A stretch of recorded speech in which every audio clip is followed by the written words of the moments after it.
Bora simbora, sétimo ano. Tô aqui de volta, professor Armando Pérez, para mais uma aula de sustentabilidade. Para o sétimo ano, obviamente, vocês estão aí, né? O tema da aula de hoje será mudanças climáticas no Nordeste brasileiro. Então a gente vem estudando, né, os impactos, né, dessas alterações no clima global. Quem tá aqui comigo hoje, ó, aqui tem Jéssica, né, fazendo aí a interpretação para as libras, né, deixando nossa aula bem mais acessível. E ali no chat, que já tá aí falando com vocês, meu amigo e companheiro, Gilson Soares. Exatamente, mais uma vez essa dupla passando em sua tela. Alô, Gegé, beijo pra você. E aqui o rapaz do rostinho lindo, trazendo mais uma vez essa alegria para vocês nesse rosto lindo, maravilhoso, dialogando sobre a sustentabilidade. Fica ligado aí na nossa aula, vai acompanhando. Se você quiser anotando devagarzinho, vai anotando. Qualquer dúvida, estou aqui com o chat aberto. Você pode acessar no Educa Recife, no seu celular, o nosso aplicativo. Vai assistir nossa aula pelo YouTube. Eita, professor, estou assistindo a aula pelo YouTube, não estou pelo aplicativo. Pode deixar um comentário que a gente está de olho. E aqui, na tela da TV Nova Nordeste, abrilhantando mais uma manhã. Vamos embora, professor Armando. Vamos embora, mandando aí um abraço para os nossos telespectadores do Xadrez Verbal também. Ó, então a gente começa aqui com a charge, né? Uma charge que é uma forma aí, às vezes humorística, né? Mas de fazer de chamar a atenção para algum tema, né? Através aí de um desenho. Então a gente tem aí, ó, um quadro, né? Um quadrinho que tem uma estrada, né? Nessa estrada, ao final dela tem um muro, tá? E aí o planeta Terra ele está sendo representado como o quê? Representado como um carro, né? E aí esse carro que é o planeta Terra, né? Seguindo aí nessa estrada, ele já passou aí pela penúltima chance em 2025 e a última chance em 2030. Então passou o retorno ali, né? Passou a saída de retorno e pelo que dá para ver, não tem mais um retorno visível, né? O destino aí é o muro do planeta Terra. E a gente tem o título da charge, que é Aquecimento Global e o relatório do IPCC. Então, uma das temáticas de hoje vai ser falar sobre o que é esse relatório do IPCC. Já a gente vai ver isso. Mas antes a gente vai refletir, né, sobre esse debate, né, o que essa charge chama atenção. Né? Por quê? Porque todo ano são feitos encontros entre países, saem relatórios como o IPCC, né, que é um relatório que vai falar aí das mudanças climáticas especificamente, né, já adiantando para vocês.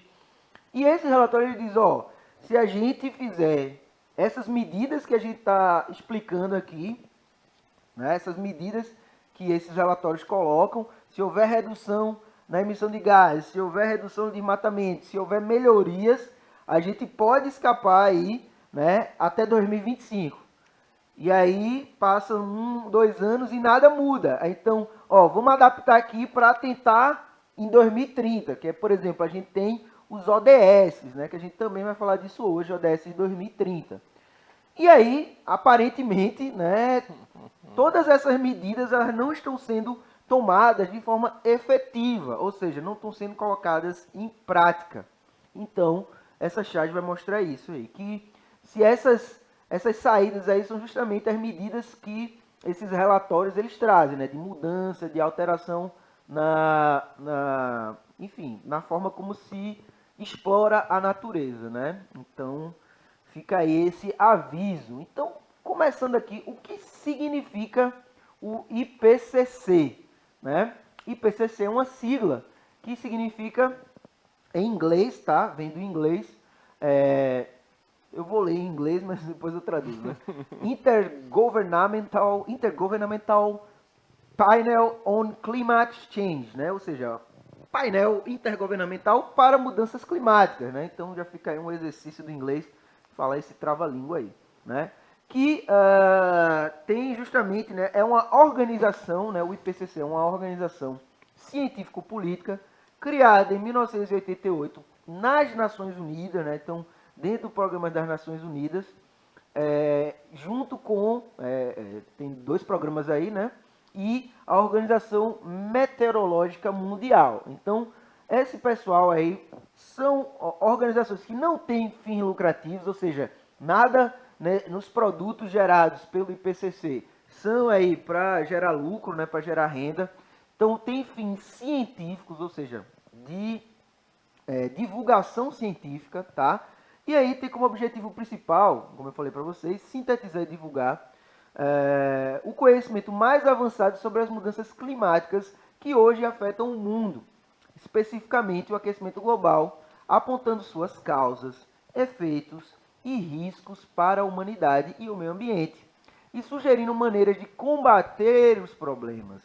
O IPCC não produz pesquisa original, mas reúne e resume o conhecimento produzido por cientistas de alto nível, independentes e ligados a organizações e governos. Então, vê só, a comunidade científica mundial, né? A gente já falou aqui dessa questão, o aquecimento é global, a mudança climática é a nível mundial. Então, desde os anos 80, né, com grande destaque para 1992, os anos 90, que foi a Rio 92 aqui, o tema do aquecimento global ele vem sendo debatido, né, por pessoas que realmente estudam, né, que podem aí trazer conhecimento, trazer uma luz para esse caminho, né? Será que ainda tem outras mudanças de rota ou nossa rota está traçada aí para bater no muro, né? Então, cientistas, entidades, né, eles vão visar produzir conhecimento que ajude os poderes públicos, né, que é quem toma as decisões. Não adianta nada a gente trazer um estudo se os atores políticos não se envolvem para tomar decisões, tá? E mudar. Mas só que não depende só desses 3, né? Depende também, né, de nós, pessoas comuns, né, cidadãos e cidadãs, né, que estão aí dia a dia consumindo, né, dia a dia também alterando de certa forma aí, usando de certa forma a natureza, né, porque o que a gente consome vem de algum lugar. Então o consumo consciente ele é uma das medidas que a gente toma para tentar frear o aquecimento global, para tentar frear, né, essas mudanças climáticas, tá? Então, todo ano o IPCC ele gera um relatório, ele diz, se as melhores medidas forem tomadas, até 2050 o aquecimento da Terra vai ficar em 1,5 grau. Aí diz, se parcialmente, então vai ficar entre 2 e 3 graus. E se nenhuma medida for tomada e continuar tudo do jeito que está, em 2050 a gente vai ter 4 graus a mais no planeta. E eu já falei aqui para vocês, né, a gente já abordou bastante que não é simplesmente 4 graus a mais, né? São mudanças que vão acontecer em todos os níveis, tá? Então, é uma alteração bastante drástica, tá? Porque tem sistemas que vão funcionar aí, vão ser muito sensíveis a qualquer alteração, beleza? E aí a gente vem para cá, quais os impactos dessas mudanças climáticas no Brasil? Então a gente já estudou aqui, né, os biomas brasileiros, né, o uso desses biomas, tá? E em alguma medida a gente já tocou nesse ponto aí de forma geral. Só que hoje a gente vai abordar de uma forma mais específica, digamos assim. Então, essas mudanças do aquecimento global, né, essas mudanças climáticas, elas vão atuar especificamente em geografia, né? Eu sei que vocês estão estudando, né? Veem as regiões brasileiras. Nós já vimos também aí, no começo do ano, a gente já viu os impactos, por exemplo, no Cerrado, os impactos na região do Sul, os impactos na Amazônia que a gente viu agora, né? Com a Semana da Amazônia. Então, isso inspira a gente, né? E também está dentro dos componentes curriculares a trazer essas análises regionais, né, que são uma ferramenta da geografia. Então, eu trouxe aqui, o professor Gilson sempre está me acompanhando, então esses conteúdos a gente já traz para fazer esse diálogo, né? Então, falando um pouco, o professor Gilson vai fazer uma revisãozinha, né, com vocês sobre a região Nordeste, sobre a regionalização do Nordeste. Eita, olha aí, a gente já pega na imagem, né, a tradicional divisão política, né? Que demarca aí os territórios de cada estado. Quando a gente fala território, aquele conceitozinho da geografia, marcados pelo homem, né? A gente que vai determinar, isso aqui pertence à Bahia, esse território aqui pertence a Sergipe, isso aqui pertence a Pernambuco. Mas dentro do Nordeste, que você vê aí na sua imagem da região, existem outras subdivisões, que já vão pegar outras características mais físicas, econômicas, sociais, e aí vai dividir essa nossa região em mais 4 subdivisões. Nós vamos ter a zona da mata, nós vamos ter o agreste, nós vamos ter o sertão e nós vamos ter o meio norte. Sim, professor, em qual subdivisão dessa gente está? Nós estamos na zona da mata, que é justamente a região mais litorânea, chegando aqui no estado, na questão da capital do estado, quase que não sai, professor. Então, essa região que vai beirar aqui o nosso queridíssimo Oceano Atlântico, nessa faixa bem mais litorânea, com a presença do quê? Do manguezal, com a presença da Mata Atlântica, devido àqueles processos de formações históricas. É uma área densamente ocupada, então esses biomas estão bem impactados com essas ações antrópicas, né, com as ações do homem.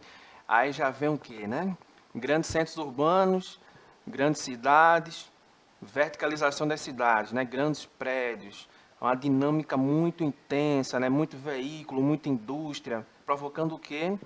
Impactos ambientais, na questão da atmosfera, na questão da questão ambiental, né? Aí vem desmatamento, aí vem a questão da poluição dos corpos hídricos, tem muita coisa atrelada a isso aí.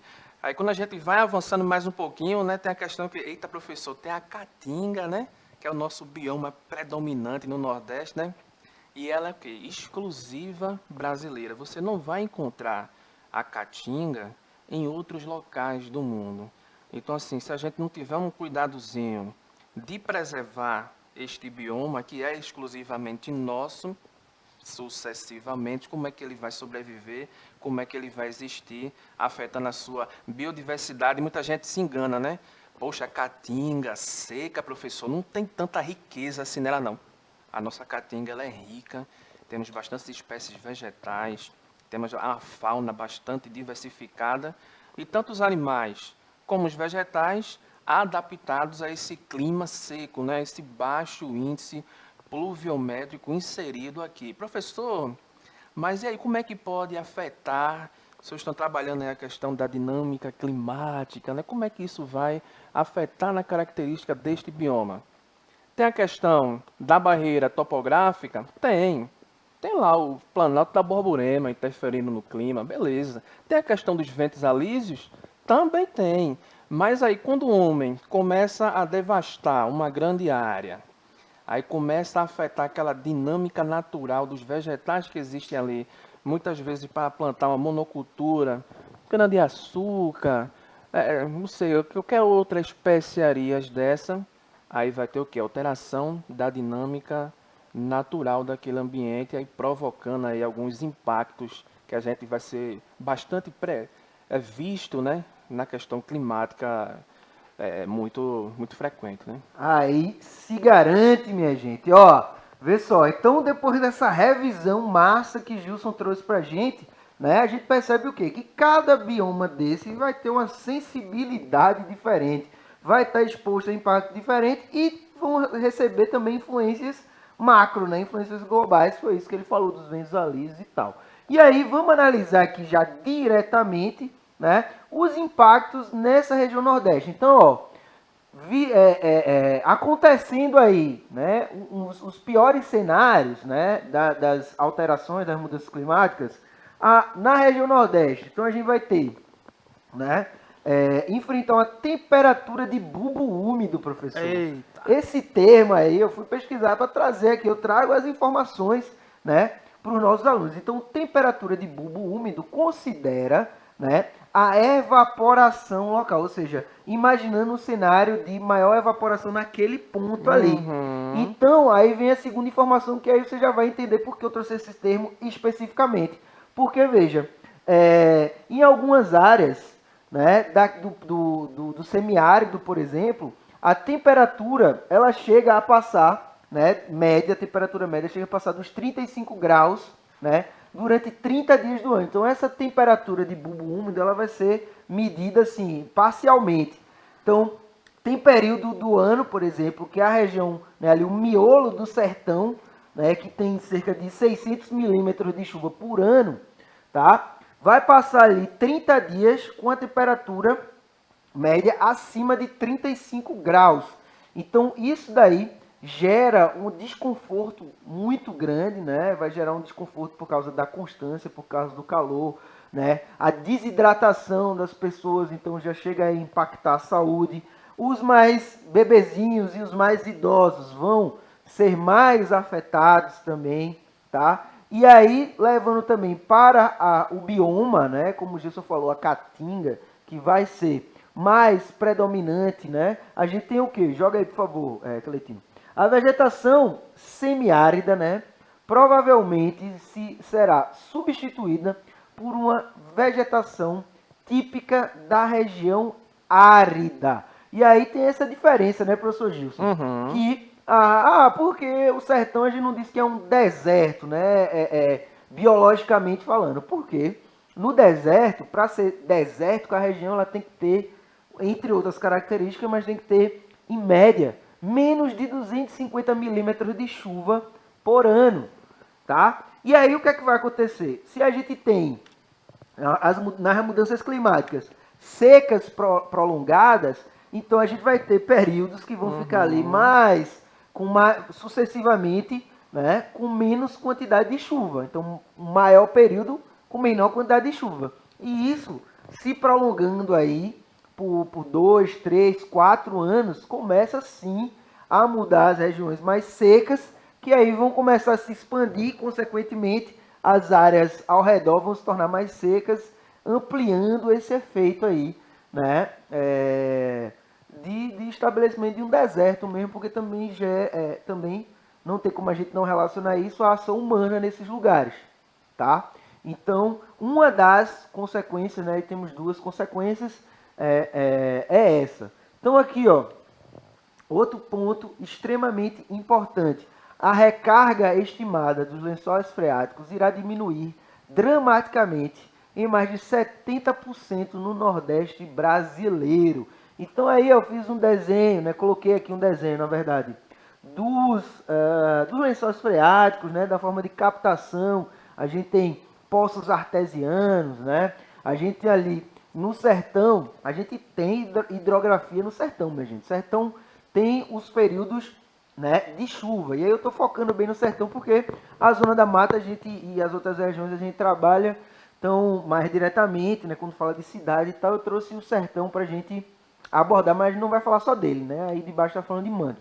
Mas observa, a gente tem os rios perenes e a gente tem os rios intermitentes, né? E aí no sertão isso vai ficar mais nítido. Por quê? Porque no período da seca, os rios que são intermitentes, eles vão ficar ao nível freático. Volta aqui para mim, por favor.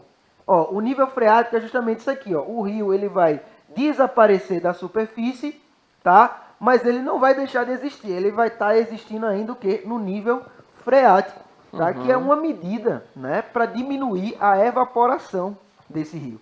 Então, como o ponto traz aqui, ó, que a recarga a nível freático vai diminuir. Aí é preocupante.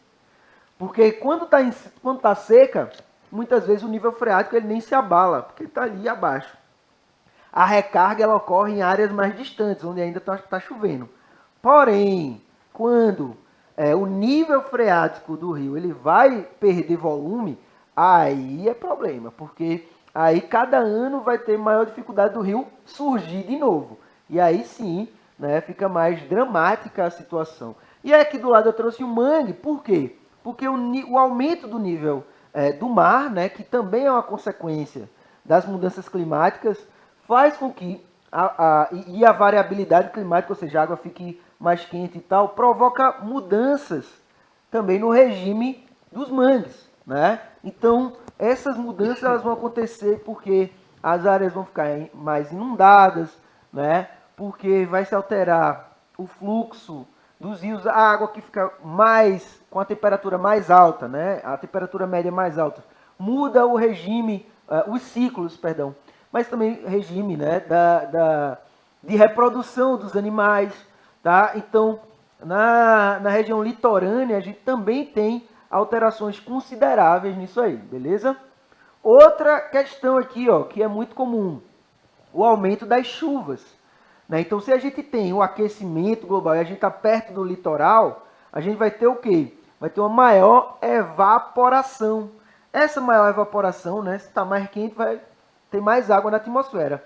Faz com que, né, as chuvas elas aumentem, tá? Então, a gente vai ter um aumento na região metropolitana e uma diminuição no semiárido. Né? Então, começa a acontecer essa dualidade aí, né? Essa dualidade de regiões que vão ter tanto, que é o que a gente já falou, né? Quando a gente estava naquele período das enchentes aqui, professor Gilson, a gente falou sobre, né, esses eventos climáticos extremos, que não tem mais uma chuvinha ali besta, né? Digamos assim, não tem mais.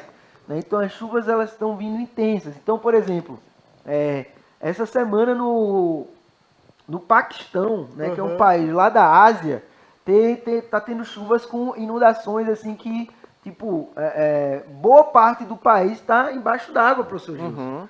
Né? Então, é um país que tem um nível de pobreza alto, então tudo isso vai impactar e principalmente impacta mais a população mais vulnerável, né, minha gente? Então, veja, nas grandes cidades a gente vai ter um tipo de impacto, lá no interior, nas zonas rurais, né? E nas cidades também do interior, tá? O Rio Pujuca, por vezes, transborda, né? E lá em Gravatal eu já vi enchentes, né, do rio subir mais de 8 metros. Né? Então, tudo isso, né, tende a acelerar, né? E aí vitimando pessoas, né, causando prejuízos. Então, se já é difícil investir sem os prejuízos, né, professor Gilson? Com os prejuízos fica pior, né? Então, deixa eu ver aqui, ó. A gente tem, né, aqui um fechamento. A junção desses eventos deve ainda impactar diretamente as cidades grandes e médias da zona litorânea. Por quê? Né? Porque esses eventos vão gerar um aumento da migração, professor Gilson. Isso. Né? Então, a gente tem que analisar toda a relação existente aí. Então, vai aumentar a complexidade e aumenta também a imigração. E aí, já aqui encaminhando para o fechamento, a gente tem a pergunta: que medidas podem ser tomadas para mudar esse quadro? Então, lembra que eu falei no começo, a gente tem os ODS, que são objetivos estabelecidos pela ONU, né? Então, a gente já falou aqui da ONU quando falou do IPCC, e agora falando dos ODS, né? Que são os Objetivos para o Desenvolvimento Sustentável. Tem diversas áreas, vai chegar aí na tela para vocês verem direitinho aí o colorido, pronto. Então a gente tem diversas áreas aqui que vão trazer ideias, né? Não só ideias, mas formas práticas dos governos tomarem medidas para tentar melhorar a qualidade de vida da população, trazer mais desenvolvimento e também diminuir os impactos dessas mudanças climáticas. Como eu destaquei para vocês aí, ó, o ponto 13, né, diz ação contra a mudança global do clima. Então tem um objetivo específico para essa questão.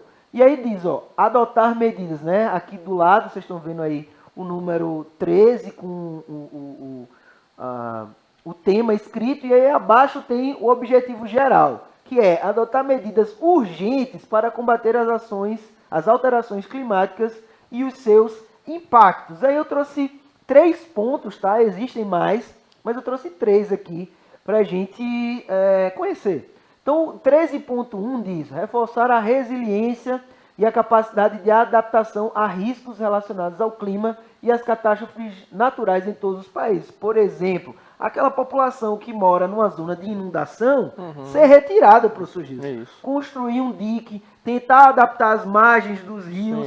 Então, tudo isso são medidas que visam cumprir esse ponto aí, o 13.1.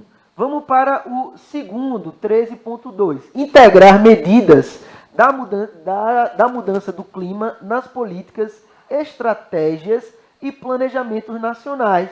Né? Então está bem direto esse aí, né? Que é justamente pensar de forma integrada, né? O Brasil como um todo. E depois o 13.3, melhorar a educação, aumentar a conscientização e a capacidade humana e institucional sobre a mitigação, adaptação, redução de impactos e alerta precoce das mudanças do clima. Então, é exatamente o que a gente está fazendo aqui, esse 13.3, né, professor Isso, Gilson? Que é, exatamente. primeiro, trazer esse conhecimento para vocês, né, de forma didática, de forma bem direta, assim. Por quê? Porque vocês que estão aí assistindo, meus alunos e minhas alunas, vocês já estão se conscientizando, né? Prestando atenção direitinho, entendendo, estudando. Para quê? Para que essas ações elas passem a ser, ou esse pensamento, essa lógica de pensar, passe a ser interiorizada por vocês. Então, quando pensar aí sobre esses problemas, você já tem esse conhecimento. Ah, não, mas isso aqui é por causa disso. Isso aqui é por causa disso. Porque uma sociedade consciente, ela tem a maior capacidade de cobrar mesmo, né? De agir, né? Quando precisa. Então, mutirões, então, ONGs, tudo isso é formado pela sociedade civil, né? Como é que se diz? Associações comunitárias, né? Se no seu bairro tiver, vá atrás disso aí, que isso aí também faz parte. E aí, ó, como atividade para hoje, eu deixo para vocês a seguinte tarefa. Então, já pega o celular aí com o leitor de QR Code, tá? Porque vocês já estão vendo aqui que tem um QR Code para ser lido, que vai levar vocês justamente para o site das Nações Unidas, né? Brasil, ou seja, está em português. E aí você vai escolher um desses ODS, tá? Então a gente viu que tem 17 objetivos para o desenvolvimento sustentável 2030, então está relacionado àquela charge que a gente viu lá no começo, né? Será que o retorno ainda é possível, professor Gilson? Então é interessante vocês lerem esses objetivos pensando nisso aí. O que será, né, que é possível ainda de alcançar? Mesmo que não dê para alcançar o todo, o mais próximo que se chega de um desse objetivo já traz uma melhora para muita gente. E aí vocês criam um cartaz, é massa que seja bem diferente, né, para a gente ver o máximo de objetivos possíveis, tá? Então fica essa tarefinha aí para vocês, vamos se conscientizar, vamos estudar, né, para que a gente tenha uma real mudança, tá, minha gente? Eu vou passar aqui para o professor Gilson Soares fazer as considerações dele. É isso aí, pessoal. Do 7º ano, é sempre uma alegria estar aqui dialogando com vocês. Semana que vem tem mais sustentabilidade. Um beijo do rostinho lindo, um forte abraço, pessoal. Beleza, eu agradeço demais a atenção de vocês, agradeço também aos professores e professoras da rede que estão aí sempre juntos, fortalecendo nosso trabalho, né? Agradeço a Jonas e a Cleitinho aí pelos recursos técnicos hoje, a Jéssica Anjos aqui pela interpretação e deixo aqui aquele abraço, boa semana, até o futuro, tchau, tchau.